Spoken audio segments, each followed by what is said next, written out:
Yo, what's up, peoples? Mood616 here, and I'm back with another 10 and 10. This is volume 13. I do apologize if the camera work gets a little crazy. I'm still trying to figure out how to hold this camera steady. It seems like it's really, just really finicky, you know. But I do move around a lot when I hold the camera. But anyways, we'll get right into this. First up is a film called Werewolf Fever. This is a Canadian film released recently, within the last couple years, I think. It's basically about these bunch of guys that work at this like burger hut, and what happens is this guy, one of the guys, Danny, he's sent out to go do a delivery or whatever, and during that delivery process, he gets attacked or bit by a werewolf.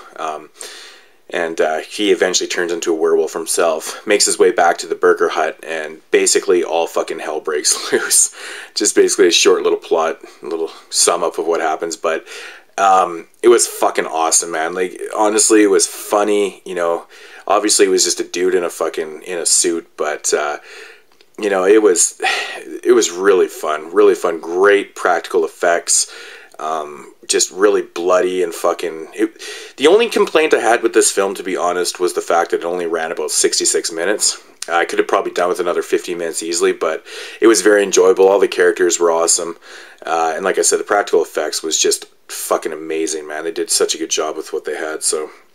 Shot very well, and yeah, I highly recommend Werewolf Fever. If I had to rate that one, I'd probably give it probably about an 8.5 out of 10. Really enjoyed that one. Next up is a trauma film called Kill.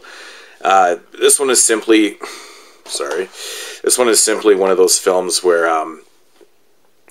you know, it's about a group of people that, you know, wake up in a house, and they have no, you know, recollection of how they got there, and you know, or why they're there or whatnot. You know, I'm kind of tired of storylines like this.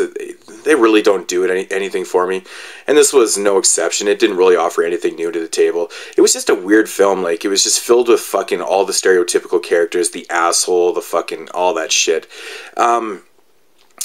You know, they're in this house and they're starting to get kind of clues of what to do and stuff, and then all of a sudden, you know, these tiki men start harassing the shit out of these people, and it fucking basically drives them insane, and then they start killing each other off, and there is a twist at the end, but in my opinion, it doesn't hold up and make the film any better.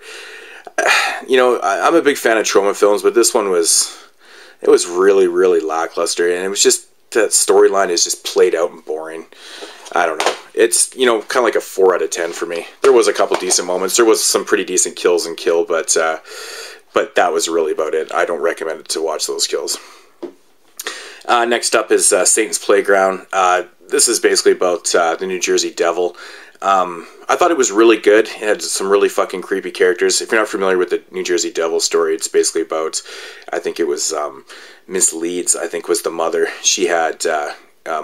12 kids, and her 13th kid was, you know, born, and it was kind of like the devil's fucking child or whatever, and it basically, you know, changes state and stuff like that. Anyways, I can go on forever about the New Jersey Devil, but back to the film. The director of the film, what is his name? Dante Tomaselli. First heard about him on Spalding talking about him.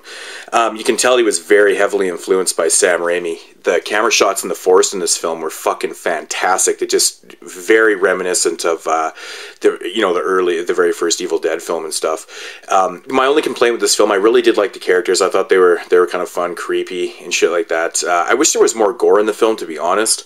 I think this was a type of film that could have done with a little bit more. There was a really good fucking throat slit in this film. I thought it looked fantastic. But you know, it was decent. I've heard his other films are actually better, so I gotta check him out. But I do recommend Satan's Playground. It was fun. You know, I give it probably a good 6.5, 7 out of 10. It was pretty good. Next up is a film that Bill, Mr. Snick is 21, sent me. A Cadaver Christmas. It's like a zom-com. It's fucking hilarious. The guy right there, you can see in the middle there, he's a janitor at this local university or whatever. and basically there's like a doctor, fucking, what do you want to call him, like a lab professor or whatever, and he's working on something in the lab. And anyways, all these cadavers start, you know, coming back to life and shit like that, and they gotta take him out. You know, it was fucking fun, man. I had lots of fun with this film. Some pretty gruesome parts, but just funny overall. The drunk in this film made me laugh throughout the whole thing. It's just so ridiculous, especially the scene towards the end. If you've seen this film, you know what I'm talking about, when the janitor's passed out. But I don't know, I recommend Cadaver Christmas. It was fun as shit. You know, I give it probably 6.5, 7 out of 10. It was pretty good. Next up is Porkchop 2, Rise of the Rind. Now, if anybody watches this channel, they know how much I disliked Porkchop 1. I thought it was fucking terrible.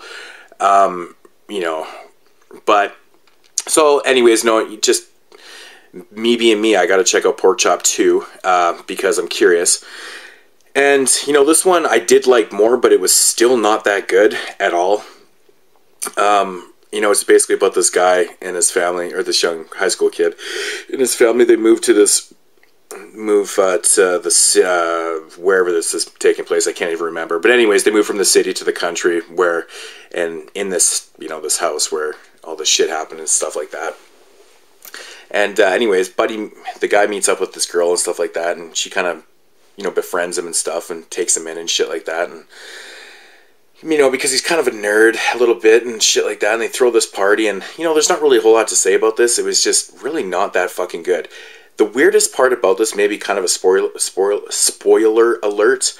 Nah, you know what? I'm not even going to say that, because that will ruin something. But, you know, it was fucking kind of predictable, man. I kind of saw it was coming. I didn't see with the one death, but, you know, Porkchop 2, I can't recommend this. I thought it was better than the first one, but still pretty shitty. There was a couple pretty decent deaths in this one, especially with the lamp, or the I guess the outside light thing. It was pretty fucking sweet. But yeah, I don't know. I give it like a 5 out of 10, maybe even a 4. It was pretty shitty. Next up is 1987 or 88. A slasher film called Hide and Go Shriek. This is the Australian release of it. Now, this was a fucking pretty cool film. It's basically about 8 graduates that throw a party in one of the guys' dad's department stores or whatever, you know, to celebrate their graduation or whatever. And basically, it's just an excuse to go have, you know, sex. But, you know, of course, they start getting, you know, picked off one by one and stuff like that. And, you know, the movie's really good. Like, it's shot well, it's dark, it's got some pretty good fucking kills in it. The killer was very reminiscent. The first thing I thought of was, like, kind of like the killer from Terror Train, because he was using, when he killed off somebody, he used their clothes and stuff to lure in the other deaths and stuff. And it just totally reminded me of Terror Train a little bit. But you know, everything was going good until the killer's revealed in the end of this movie. Fuck my life. That was fucking, it ruined this film for me. Honestly, I really do highly recommend the first 90% of this film, but as soon as the killer's revealed, it's just pathetic. It's beyond pathetic, and it actually doesn't make sense either. But, you know, I give this film, just because the ending was so fucking bad, like probably about a 6.5 out of 10. I did enjoy the kills were pretty good. It was fun. All the characters were likable, and that was kind of the problem with this film too, because you didn't really want them to die. But I don't know. Hide and Go Shriek, it was okay, but the ending fucking ruined that film, man. Brian De Palma's Dressed to Kill. This is a film. It's like a slasher thriller film. It's about Michael Caine's character. He's like a therapist.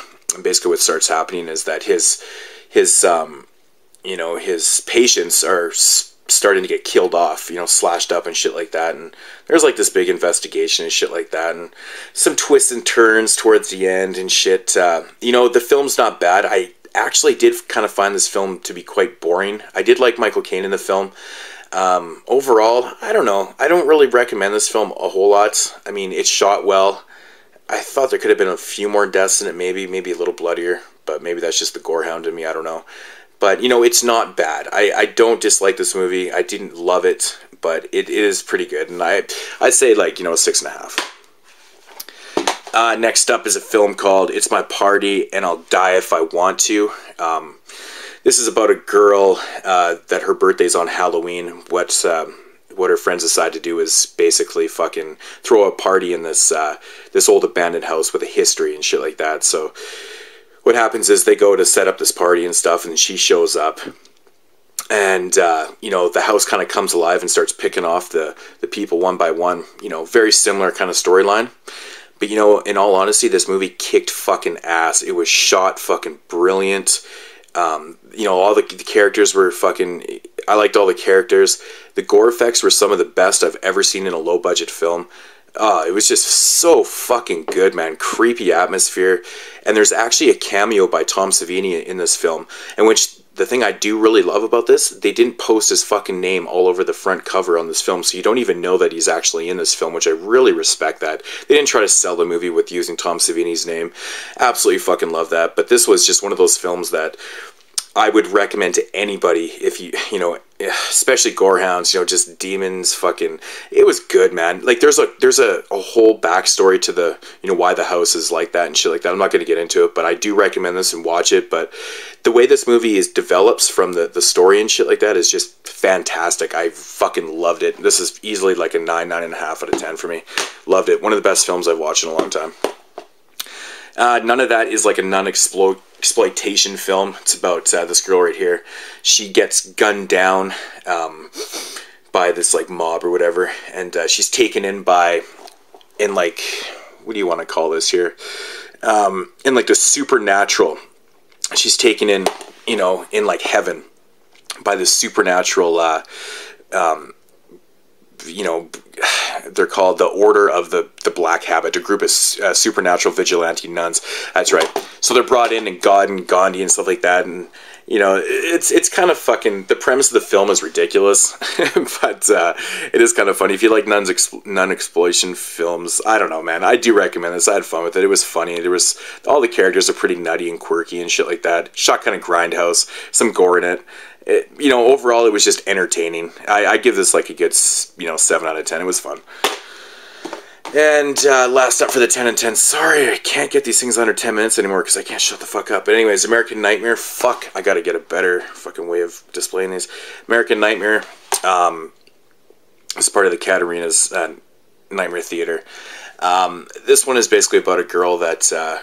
you know, moves to the big city, pursuing a career, you know, in entertainment and stuff like that,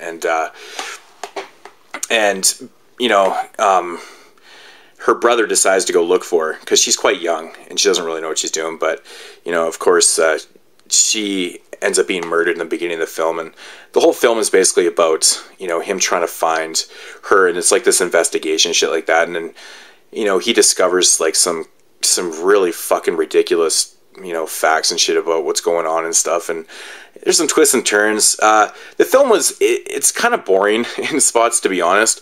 The ending did kind of, you know, make it a little better and stuff. The twist was fucked in it. It was really fucked, to be honest, man. It was kind of gross too, like really fucking just kind of shake your head gross. I did not see it coming, I'll be honest with that. American Nightmare, I give it probably about a 6.5. It was okay. It wasn't the greatest, but you know, it was enjoyable though still. So yeah, so that was the latest 10 and 10. Quick little recap, if I can get all these. Sorry about the fucking Looser Valentine camera work, as Willie Mark 1 would say. American Nightmare, kind of recommend it. None of that, you know, it's kind of in the same boat really. It's My Party and I'll Die If I Want to. Fucking love that. Dressed to Kill, kind of in the same boat as that one. Hide and Go Shriek, I do recommend it. The ending's gonna fucking piss you off. Porkchop 2, yeah, you know what? Fuck my life. I'm totally gonna check out Porkchop 3 when it comes out too. I know I'm gonna buy it. Cadaver Christmas, I do recommend that one. Satan's Playground was fun. I recommend it. Kill, stay away from Kill. It was shitty. And Werewolf Fever, I highly, highly recommend Werewolf Fever. It's a quick watch. It's fucking awesome. You will enjoy it. Thank you for watching. I am Mood616. Thanks for watching and subscribing. Peace out.